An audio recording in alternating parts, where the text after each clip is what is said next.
Welcome to V power news బులెటిన్ల ముందుగా headlines.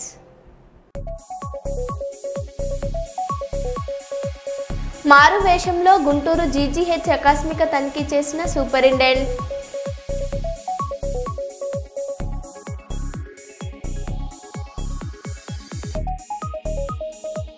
మందమర్రిలో మంత్రి డాక్టర్ జి వివేక్ వెంకటస్వామి కార్యకర్తల సమావేశంలో కీలక వ్యాఖ్యలు.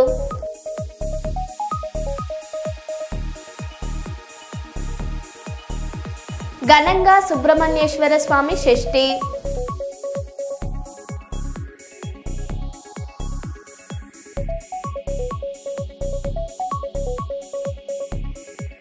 తెలంగాణపై నమ్మకంతో హైదరాబాద్ని ఎంచుకున్న సాఫ్రాన్కు అభినందనలు తెలిపిన ముఖ్యమంత్రి రేవంత్ రెడ్డి.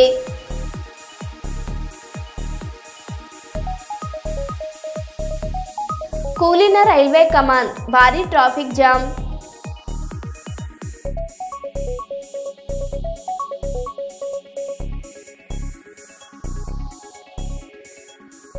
ఇక వివరాల్లోకి వెళ్తే, కాంచన్బాగ్ పోలీస్ స్టేషన్లో ఓ ఎస్ఐ అయ్యప్పమాల వేసుకుంటే ఆ ఎస్ఐకి ఉన్నతాధికారులు మెమో జారీ చేయడంతో డీజీపీ కార్యాలయాన్ని ముట్టడించిన అయ్యప్పలు ఎస్ఐకి ఇచ్చిన మెమోను వెనక్కు తీసుకోవాలని డిమాండ్ చేస్తున్న అయ్యప్పలు డీజీపీ కార్యాలయం లోపలికి వెళ్లేందుకు యత్నించిన అయ్యప్ప స్వాములను అడ్డుకున్న పోలీసులకు అయ్యప్ప స్వాముల మధ్య వాగ్వాదం. ఆందోళన చేస్తున్న అయ్యప్పలను అరెస్ట్ చేస్తున్న పోలీసులు.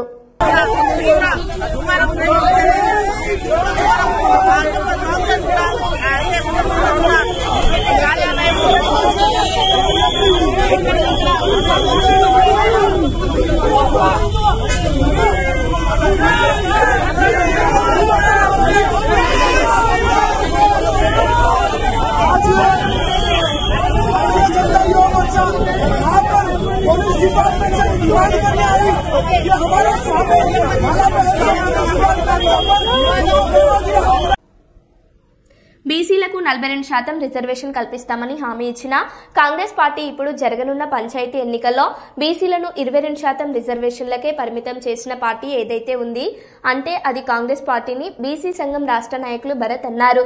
వరంగల్ నగరంలోని బీసీ నాయకులు భరత్ నివాసంలో మీడియాతో మాట్లాడుతూ అన్ని రాజకీయ పార్టీలలాగే బీసీలను కాంగ్రెస్ పార్టీ మోసం చేసిందని, అధికారంలోకి రాకముందు 42% రిజర్వేషన్లకు కట్టుబడి ఉంటామని చెప్పిన నాయకులు అధికారంలోకి రాగానే బీసీలను అనగదొక్కే ప్రయత్నం చేస్తుందని, రాష్ట్ర మంత్రి కోమటిరెడ్డి వెంకటరెడ్డి ఒక బీసీ నాయకులు టీపీసీసీ అధ్యక్షులు అయితే సహించే పరిస్థితిలో లేడని, రాష్ట్ర వ్యాప్తంగా ఉన్న బీసీ డీసీసీ అధ్యక్షులను కాపాడుకోవాల్సిన బాధ్యత ప్రతి బీసీ బిడ్డపై ఉందని భరత్ అన్నారు. మీడియా మిత్రులందరికీ కూడా నమస్కారం తెలియజేస్తూ, ఇది ముఖ్యంగా తెలంగాణ బీసీ ప్రజా సంఘం ముఖ్య కార్యకర్తల సమావేశం నిర్వహించడం జరిగింది. ఇవాళ ఈ యొక్క ముఖ్య మీడియా సమావేశం నిర్వహించడానికి కారణం రాష్ట్రంలో జరుగుతున్నటువంటి బీసీలపై జరుగుతున్నటువంటి కుట్ర రాజకీయాలు, బీసీలను మోసం చేస్తున్నటువంటి ఈ వ్యవహారంపైన ఇక అత్యధికంగా బీసీలు నష్టపోతుందని చెప్పి ఈ యొక్క సమావేశం ఏర్పాటు చేయడం జరిగింది. ముఖ్యంగా తెలంగాణ రాష్ట్రంలో ఏ పార్టీ కానీ బీసీల పేరు చెప్పుకొని పబ్బం గడుపుతూ మేమంటే బీసీలను ఎక్కువ ప్రేమిస్తాం, మేమంటే బీసీలకు న్యాయం చేస్తున్నామని చెప్పేదో వాళ్ళు ఓవర్ యాక్షన్తో వివిధ రకాల పార్టీలు కానీ బీసీలను వాడుకుంటూ కాలం చెలాయిస్తున్నటువంటి సందర్భం చూస్తూ ఉన్నాం. ముఖ్యంగా కాంగ్రెస్ పార్టీ విషయంలో ఇటీవలే 42% రిజర్వేషన్లు కల్పిస్తాం, మా పార్టీ పరంగా కల్పిస్తాం, మేము మొత్తం రిజర్వేషన్ కల్పిస్తాం, అనేక రకాలుగా అనేక ప్రెస్ మీట్లలో స్వయంగా ముఖ్యమంత్రిగా చెప్పిండు. నిన్న సర్పంచ్ నోటిఫికేషన్ విషయంలో బీసీలకు తీవ్రంగా అన్యాయం జరిగింది. 42% రిజర్వేషన్లు ఎక్కడున్నాయి, ఎవరికి ఇచ్చినావు? పార్టీ పరంగా ఇస్తున్నటువంటి 42% రిజర్వేషన్లు ఎక్కడున్నాయి? ఇవాళ పంచాయతీ ఎన్నికల్లో 42% అని చెప్పి 22%కి మీరు తీసుకొచ్చినటువంటి ఘనత ఈరోజు కాంగ్రెస్ పార్టీ. అంటే బీసీలు నష్టపోవాలా అంటే మీరు ప్రెస్ మీట్ల ద్వారా మీడియా సమావేశాలు ఢిల్లీ వేదిక కూడా చెప్తారు. అంటే ఎవరి మాటలు నమ్మాలి? బీసీల పేరు చెప్పుకొని అధికారంకి వచ్చినటువంటి కాంగ్రెస్ పార్టీ ఇవాళ అధికారానికి వచ్చిన తర్వాత బీసీలను అనగదొక్కడానికి ఇంత అన్యాయం చేస్తారని చెప్పి కూడా మేము కూడా అనుకునేటువంటి పరిస్థితి ఉన్నది. ఈరోజు దాదాపు నిన్న ఇచ్చినటువంటి సర్పంచ్ నోటిఫికేషన్లో రిజర్వేషన్ పరంగా చూసుకుంటే దాదాపు 2424 మంది సర్పంచులు ఇలా నష్టపోతున్నారు. బీసీలు కాలేకపోతున్నారు. 2000 పైచీలకు వార్డు నెంబర్ కూడా కాలేకపోతున్నారు. కాబట్టి వెంటనే ముఖ్యమంత్రి గారు, కాంగ్రెస్ పార్టీ ప్రభుత్వం తక్షణమే స్పందించి మరి మాట నిలుపుకునే దిశగా అడుగులు వేయాలని చెప్పి కూడా ప్రభుత్వానికి విజ్ఞప్తి చేస్తూ ఉన్నాం. అదేవిధంగా ముఖ్యంగా కూడా ఇవాళ క్లియర్ కట్గా ఈ అన్ని మీడియా ఛానళ్ళు, మీ టీవీ ఛానల్ మొత్తుకుంటారు పొద్దు నుంచి కూడా. నల్గొండలో ఒక ఉద్యమ నాయకుడు, ఒక బీసీ నాయకుడు, ఒక పద్మశాలి ముద్దుబిడ్డ డీసీసీ అధ్యక్షుడిగా మరి ప్రకటిస్తే మంత్రి కోమటిరెడ్డి వెంకటరెడ్డి గారు కుట్రపూరితంగా ఆయన మీద చేస్తున్న రాజకీయాలు చూస్తున్న పొద్దున్న నుంచి కూడా. ఇంత అన్యాయం ఉంటుందా? అంటే నల్గొండల బీసీలు బతకద్దా? నల్గొండల బీసీలు రాజకీయం చేయొద్దా? నల్గొండల బీసీలు ఎమ్మెల్యేలు కావద్దా? నల్గొండల బీసీలు ముఖ్యమంత్రి కావద్దా? నల్గొండల బీసీలు మంత్రులు కావద్దా? ఇవాళ కోమటిరెడ్డి బ్రదర్స్ గారికి విజ్ఞప్తి చేస్తూ ఉన్నాం. నల్గొండ మొత్తం రెడ్ల రాజకీయమా ఇది? విలమ రాజకీయమా ఇది? ఒక బీసీ నాయకుడు, ఒక ఓయి విద్యార్థి నాయకుడు, ఒక బీసీ ముద్దుబిడ్డ, ఒక బీసీ సామాజిక వర్గం పద్మశాలి తెలంగాణ బీసీ పద సంఘం కమిటీలు పూర్తి స్థాయిలో పూర్తి అయినాయి. దాదాపు 33 జిల్లాలకు గాను 25 జిల్లాలకు జిల్లా అధ్యక్షులు ప్రకటించడం. మిగతా మహబాద్, మిగతా ఒక రాష్ట్ర కార్యవర్గం ఆ కమిటీ కూడా దాదాపు ఒక 15 రోజుల్లో పూర్తి కమిటీ మీకు నివేదిస్తాం. ఇదే సందర్భంగా కార్మికుల ఐక్యత కోసం నిజంగా లారీ అసోసియేషన్స్ కార్మికులైతేనేమి, లారీ అసోసియేషన్, డ్రైవర్ల అసోసియేషన్స్ వారికి అభివృద్ధి కోసం పాటుపడుతున్నటువంటి బీసీ నాయకుడు వేముల శ్రీకాంత్ గారిని మరి తెలంగాణ బీసీ ప్రజా సంఘం రాష్ట్ర వైస్ ప్రెసిడెంట్గా మరి రాష్ట్ర కమిటీ ఆదేశాల మేరకు వారిని నియమిస్తూ ఉన్నాం. రానున్న రోజులలో ఈ రాష్ట్ర కమిటీ పూర్తి స్థాయి బాడీని అన్ని జిల్లాలలో ఉన్నటువంటి అధ్యక్షులను, మహిళా విభాగంతో పాటు అన్ని జిల్లాల్లో ఉన్నటువంటి వివిధ రకాల ఉన్నటువంటి కమిటీలన్నీ కూడా పూర్తి స్థాయిలో చేసి బీసీ సమాజానికి, బీసీ ప్రజలకు అందుబాటులో ఉంటామని చెప్పి సందర్భంగా తెలియజేస్తూ సెలవు తీసుకుంటున్నాం. అంబేద్కర్ కోనసీమ జిల్లా కొత్తపేట నియోజకవర్గం అంతటా సుబ్రహ్మణ్యేశ్వర స్వామి షష్ఠి మహోత్సవాలు బుధవారం అత్యంత వైభవంగా నిర్వహించబడ్డాయి.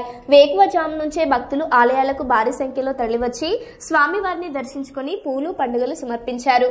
అన్ని ఆలయాలు భక్తజన సమూహాలతో నిండిపోయి కిటకిటలాడాయి.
గ్రేటర్ వరంగల్ పరిధిలోని 18వ డివిజన్లోని క్రిస్టియన్ కాలనీలోని సీసీ రోడ్డును దర్జాగా కబ్జా చేసేందుకు కంచె వేసిన ఇంటి ఓనర్ వివరాలు ఇలా ఉన్నాయి. స్థానిక ప్రజలు చెప్పిన వివరాల ప్రకారం క్రిస్టియన్ కాలనీలోని సాయిరాం చికెన్ సెంటర్ నుంచి గాంధీనగర్ వరకు వెళ్లే సీసీ రోడ్ పక్కనే ఉండే వ్యక్తులు రోడ్డుకు అడ్డంగా కంచె వేయడంతో పాటు స్థానిక ప్రజలను స్కూల్ కు వెళ్లే చిన్నారులను కూలి పనికి వెళ్లే ఉద్యోగాలకు వెళ్లే వారిని భయభ్రాంతులకు గురి చేయడంతో పాటు రౌడీలతో బెదిరింపులకు గురి చేస్తున్నట్లుగా చెబుతున్నారు.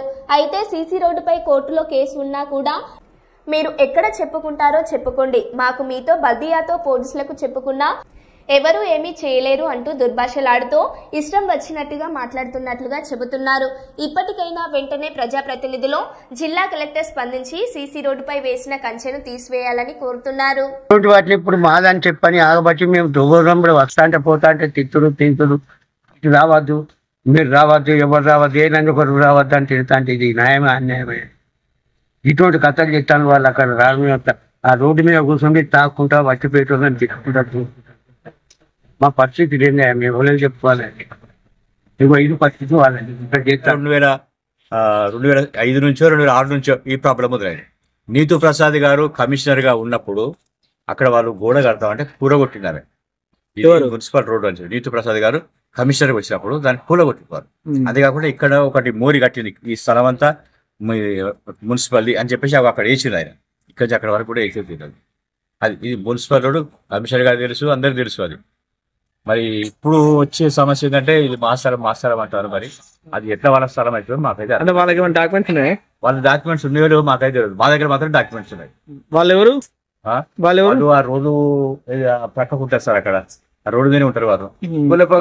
పోలేపాక డాని, సాలమన్ రాజు వాళ్ళే తెలుసు మనకు. వాళ్ళు జనరల్ గా వాళ్ళు ఇక్కడ ఉండరు, ఎవరు ఉండరు, కానీ ఏదో వచ్చినప్పుడు మాత్రం గిరియలు వెళ్ళి ఉంటారు. ప్రత్యేక చాపర్లో మంచిర్యాల జిల్లా నాస్పూర్ సమీకృత కలెక్టరేట్ కు చేరుకున్న సివిల్ సప్లై మరియు food corporation chairman Mancherial MLA Prem Sagar Rao garu వారికి ఘన స్వాగతం పలికిన కాంగ్రెస్ నాయకులు, కార్యకర్తలు.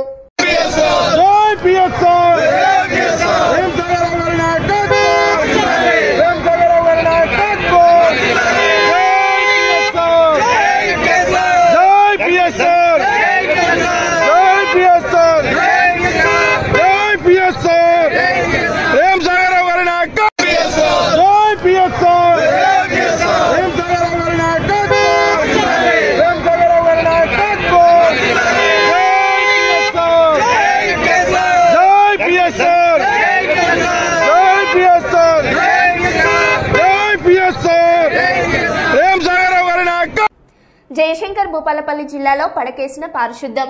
గత 5 రోజులుగా విధులు బహిష్కరించిన కార్మికులు ఈ నెల 22న చెట్లు నరుకుతూ మృతి చెందిన మున్సిపల్ కార్మికుడు బొల్లి రాజయ్య మృతదేహంతో కలెక్టరేట్ లో ధర్నా. పోలీసులు లాఠీచార్జ్, మున్సిపల్ అధికారుల నిర్లక్ష్యంతో కార్మికుడు మృతి చెందాడని సిబ్బంది ఆగ్రహం. రాజయ్య కుటుంబానికి 50 లక్షల పరిహారం ఇవ్వాలని కార్మికుల డిమాండ్. మున్సిపాలిటీలో అధికారుల అక్రమాల వల్ల తమ ప్రాణాలు పోతున్నాయని ఆవేదన. మున్సిపల్ కార్యాలయం ఎదుట రిలే నిరాహార దీక్షలు కొనసాగిస్తున్న కార్మికుల నిరసనలతో ఎక్కడికక్కడే ఆగిపోయిన పారిశుద్ధ పనులు. జిల్లా కేంద్రంలో కంపు కొడుతున్న కాలనీలు పరిష్కరించాలి. కార్మికుల ఐక్యత.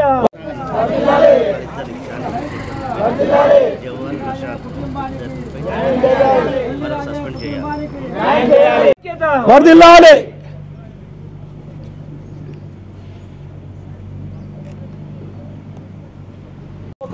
ఇవ్వాలి న్యాయం చేయాలి. బొల్లి రాజయ్య కుటుంబానికి వెంటనే న్యాయం చేయాలి. బొల్లి రాజయ్య కుటుంబానికి వెంటనే బొల్లి రాజయ్య కుటుంబానికి 50 లక్షల ఎక్స్గ్రేషియా ఇవ్వాలి. బొల్లి రాజయ్య కుటుంబానికి 50 లక్షల ఎక్స్గ్రేషియా ఇవ్వాలి. నల్గొండ జిల్లా మిర్యాలగూడ పట్టణంలో గురువారం జరిగిన ప్రమాదం స్థానికంగా ఉద్రిక్తత సృష్టించింది. ఐకేపీ ధాన్యం లోడుతో ప్రయాణిస్తున్న లారీ రైల్వే ట్రాక్ వద్ద ఉన్న కమాన్ను ఢీకొట్టడంతో అది పూర్తిగా కూలిపోయింది. చిట్యాల మండలం పిట్టంపల్లి నుంచి వెంకటాద్రిపాలెం రైస్ మిల్లుకు ధాన్యం తీసుకెళ్తున్న సమయంలో ఈ ఘటన చోటు చేసుకుంది. కమాన్ కూలిపోవడంతో రహదారిపై భారీ ట్రాఫిక్ జామ్ ఏర్పడి ప్రయాణికులు తీవ్ర ఇబ్బందులు ఎదుర్కొంటున్నారు. ప్రమాదం జరిగిన వెంటనే లారీ డ్రైవర్ అక్కడి నుంచి పారిపోయాడు. ఘటనపై పోలీసులు దర్యాప్తు ప్రారంభించారు.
రెండు సంవత్సరాల నుంచి ఇది నడుస్తూనే ఉందండి.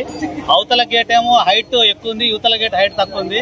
దీని మీద గుంటూరు గాని వివిధ అధికారులకు, రైల్వే అధికారులకు ఎన్నోసార్లు చెప్పడం జరిగింది, కానీ నిర్లక్ష్యంగా వేయిస్తున్నారు. ప్రతిసారి కూడా ఏదో లారీ హైట్ తగులుతుందని కేసు చేయడమే తప్ప వేరేదేం లేదు. దీన్ని పట్టించుకోవట్లేదు. 2-3 సార్లు కూడా కొత్త తెప్పిస్తా అని ఇస్టిమేట్ కూడా వేయించారు, మాకు చెప్పడం జరిగింది. ఇక్కడ ప్రతిసారి మా లారీ అసోసియేషన్ నుంచి దగ్గరుండి మొత్తం మేము చేపిస్తూనే ఉన్నాం, కానీ ప్రతిసారి ఇదే నడుస్తుంది.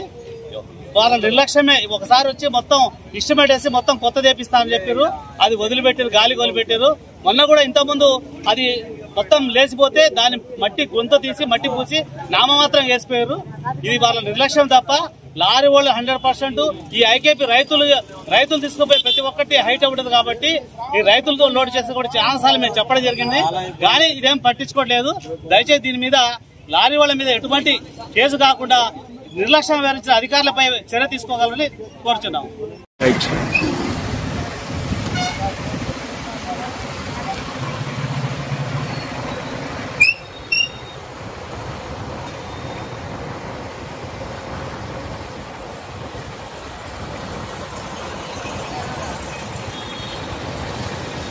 అక్కడ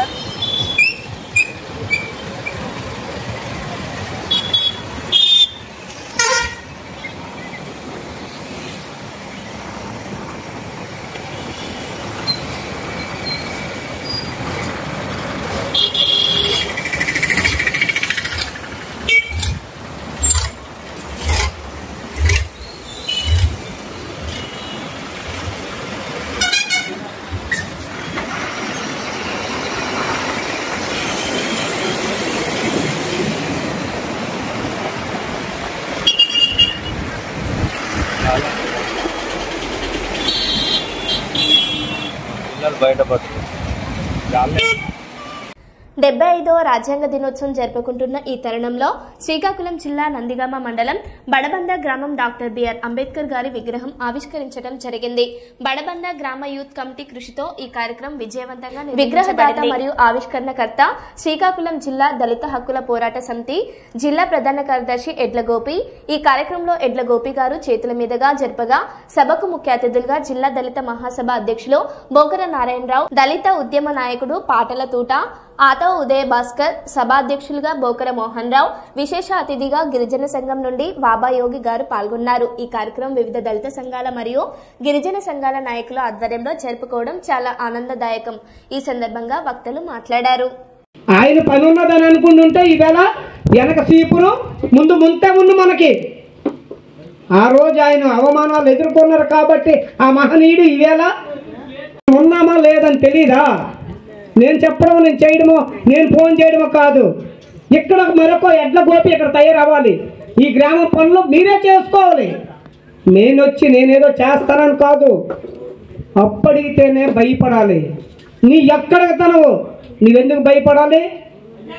ఖచ్చితంగా నీ పనులు మీరు చేసుకునేలాగా ఉండాలి అంటే ఇక్కడ ఒక మనిషి తయారవ్వాలి. అరే మాకు పని ఉంది ఉందని ఎవరికి పనులు లేవు. ఆయన పని ఉన్నదని అనుకుంటుంటే ఈవేళ వెనక సీపురు ముందు ముంతే ఉంది మనకి. ఆ రోజు ఆయన అవమానాలు ఎదుర్కొన్నారు కాబట్టి ఆ మహనీయుడు ఈవేళ.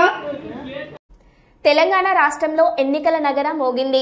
నిన్నటి నుండి కోడ్ అమల్లోకి ఎన్నికల కమిషన్ తీసుకురావడంతో రాష్ట్రంలోని అన్ని జిల్లాలలో హడావిడి కనిపిస్తుంది. ములుగు జిల్లాలలో జరగబోయే గ్రామ పంచాయతీ ఎన్నికలు 3 దఫాలుగా జరుగుతాయని కలెక్టర్ దివాకర్ టిఎస్ తెలిపారు. సుప్రీం కోర్టులో స్టే ఆర్డర్ ఉంది కాబట్టి మంగపేట మండలంలో మనము గ్రామ పంచాయతీ ఎలక్షన్స్ ఇప్పుడు నిర్వహించట్లేదండి. నమస్కారం. ములుగు జిల్లాలో మనము నిన్న స్టేట్ ఎలక్షన్ కమిషన్ ఆధ్వర్యంలో నోటిఫికేషన్ ప్రకారంగా 3 విడతల్లో మనము గ్రామ పంచాయతీ ఎలక్షన్స్ కండక్ట్ చేయబోతున్నాము. Phase 1, phase 2, phase 3. ఫేజ్ 1లో తాడ్వాయి, గోవిందరావుపేట్, ఏటూరు నగరం. ఫేజ్ 2లో ములుగు, మల్లంపల్లి, వెంకటాపూర్. ఫేజ్ 3లో కన్నాయిగూడెం, బాజేడు, వెంకటాపురం మండలాలు ఎలక్షన్స్కి వెళ్ళబోతున్నాయి. నిన్న నుంచే ఎంసీసీ కోడ్ అమలులో ఉంది. మనం కూడా ఎఫ్ఎస్టీ, ఎస్ఎస్టీ టీమ్స్ని కూడా యాక్టివేట్ చేశాము. ఎంసీఎంసీ టీమ్స్ని కూడా యాక్టివేట్ చేశాము. అసిస్టెంట్ ఎక్స్పెండిచర్ అబ్జర్వర్స్ని కూడా మండలానికి పంపాము. Already training 2 rounds ROs and పిఓస్కి అయ్యింది. మళ్ళీ ఒక రౌండ్ ట్రైనింగ్ ఈరోజు రేపు కూడా ప్లానింగ్ చేసుకున్నాము. సో మనము క్యాండిడేట్స్కి అందరికీ చెప్పేది ఏంటంటే అడ్మినిస్ట్రేషన్ తరపు నుంచి 100% free and fair election conduct చేయడానికి అందరూ అధికారులకి స్పెసిఫిక్గా ట్రైనింగ్ ఇవ్వడం జరిగింది, ఎలక్షన్ ట్రైనింగ్. క్యాండిడేట్స్ కూడా సహకారంతో అన్ని రూల్స్ని పాటిస్తూ ఎలక్షన్ని సక్రమంగా నిర్వహించాలి. ఒకవేళ ఎవరికైనా ఏమైనా ఇబ్బందులు, ఏమైనా క్వశ్చన్స్, కన్ఫ్యూజన్, ఏదైనా వాళ్ళు క్లారిటీ కూడా చేసుకోవాలి అని ఉంటే మండల స్థాయిలో, క్లస్టర్ లెవెల్ స్థాయిలో మనము హెల్ప్ డెస్క్ క్రియేట్ చేశాము. డిస్టిక్ లెవెల్లో కూడా ఒక డిస్టిక్ కంట్రోల్ రూమ్ కూడా మేము పెట్టాము. ఎవరైనా ఇన్ఫర్మేషన్ కావాలి అనుకున్న వాళ్ళు సంప్రదించవచ్చు. మీకు అన్ని రకాల సపోర్ట్ డిస్టిక్ అడ్మినిస్ట్రేషన్ తరపు నుంచి మనము చేస్తామని చెప్తాం. కరీంనగర్ పట్టణంలో నక్క ప్రత్యక్షమైంది. నగరంలోని వావిలాలపల్లిలో గల ఓ కార్యాలయంలోకి నక్క దూరింది. నక్క అతి చిన్న వయసుది కావడంతో కార్యాలయ నిర్వాహకులు ముందుగా దానిని కుక్క లేదా పిల్లిగా భావించారు. 2 రోజులు గడుస్తున్న ఆ జంతువు ఎటు వెళ్లకపోవడంతో క్షుణ్ణంగా పరిశీలించిన వారు దానిని నక్కగా నిర్ధారించారు. అయితే నక్క తమ కార్యాలయంలోకి రావడం అదృష్టంగా భావిస్తున్నామన్నారు. సదరు కార్యాలయ యజమాని మారం జలంధర్ రెడ్డి. ఇదిలా ఉండగా కరీంనగర్ నడి మధ్యలో ఉన్న ఇళ్లలోకి నక్క రావడం పట్ల స్థానికులు ఆందోళన వ్యక్తం చేస్తున్నారు. పలు కాలనీలలో ఎలుగుబంటి సంచారంతో ఇప్పటికే నగరవాసులు భయాందోళన వ్యక్తం చేస్తున్నారు. అయితే నగరంలోకి నక్క ఎంట్రీతో పట్టణవాసులు ఒక్కసారిగా ఉలిక్కిపడ్డారు.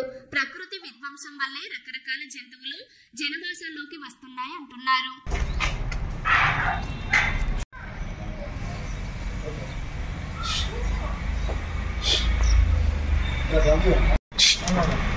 ఓకేనా విజువల్ మళ్ళా కూర్చోండి. కన్ఫ్యూజ్ ఉంటుంది పిల్లో నక్కను. ఇప్పుడు అర్థమైంది. నక్కనే అదే అన్న కన్ఫ్యూజ్ ఉండేది.